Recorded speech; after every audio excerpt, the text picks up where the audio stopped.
So from today's Learn It, you should know that an independent system will have one solution. An inconsistent system will have no solution. That means their lines never intersect. So that's going to be two parallel lines. A dependent will have infinitely many. So that means the lines are the same. If your graphs are not in y equals mx plus b form, you've got to get them in y equals mx plus b form. Not your graphs, but your equations. So m, remember, is your slope, and b is your y-intercept. These are already in y equals mx plus b form, so we can graph them. 2 is my y-intercept, or negative 2. That's my y-intercept. So my y-intercept is wherever it crosses this y-axis. So I'm just going to go down to negative 2 and plot that point. Now, my slope is negative 1/2, because your slope is whatever's in front of x. It's your m. So if I have negative 1/2, I'm going to go up 1 to the left 2 because it's negative. Up 1 over 2 because it's negative. Up 1 over 2. Now, if you decide to go down, you're going to go down 1 to the right 2 when it's negative. Down 1 to the right 2 when it's negative. So that's going to be my line for here. So this is my line for the first equation.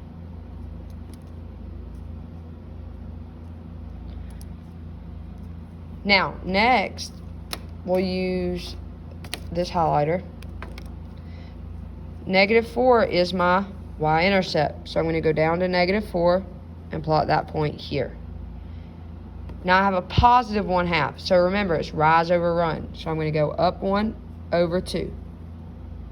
Up 1 over 2. Up 1 over 2.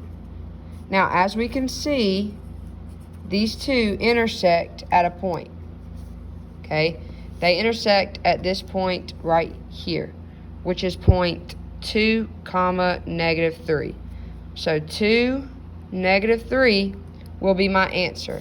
And since there's one solution, that means it's independent. It's an independent system. So we're going to put independent. Now, you can check by graphing on Desmos. So if I were to type these equations in Desmos, you go to desmos.com. If I were to type these equations in Desmos, this is the graph it gives me. You can see that it intersects right here at 2, negative 3. That's where they intersect. That's the answer we got, 2, negative 3. That's how you do number 1. Now, number 2 is going to be a little bit different. It's not in y equals mx plus b form.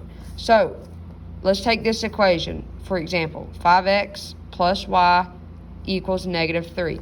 I've got to get y by itself, so I can get it in the form of y equals mx plus b. So what I'm going to do is I'm going to subtract 5x, subtract 5x. These cancel, and now I have y equals, I want my 5x to go first because my x goes first in the equation. So y equals negative 5x minus 3. You're going to do the same thing for this equation. Okay, you want to get y by itself, and you want to get it in y equals mx plus b form. Now this y is going to have a negative, so you're going to divide by a negative 1 all the way through to get y to make it positive. So if I have y equals negative 5x minus 3, that means minus 3 is my y-intercept, so I'm going to go down 3. Okay, and my slope is negative 5. If you have a negative number or a positive number, if it's a whole number, you're just going to put it over 1. Because negative 5 is the same thing as saying negative 5 over 1. Just like if you have positive 3 as your slope, that's the same thing as having 3 over 1. So if negative 5 over 1 is my slope, again, I get that from here. I'm going to go up 5, 1, 2, 3, 4, 5, and to the left 1, because it's negative. If it was positive, I would go up 5 and to the right 1. Then I'm going to do it again. Up 5, 1, 2, 3, 4, 5 over 1. If I want to go down, I'm going to go down 5, 1, 2, 3, 4, 5, and to the right 1. So there's going to be your line for that.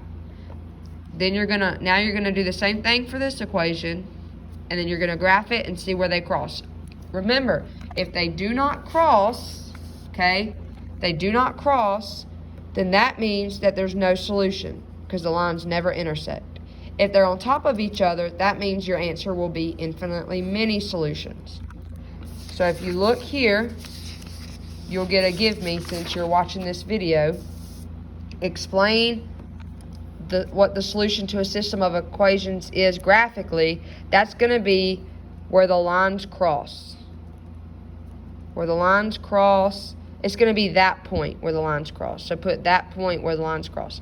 Now, dependent systems of equations have how many solutions?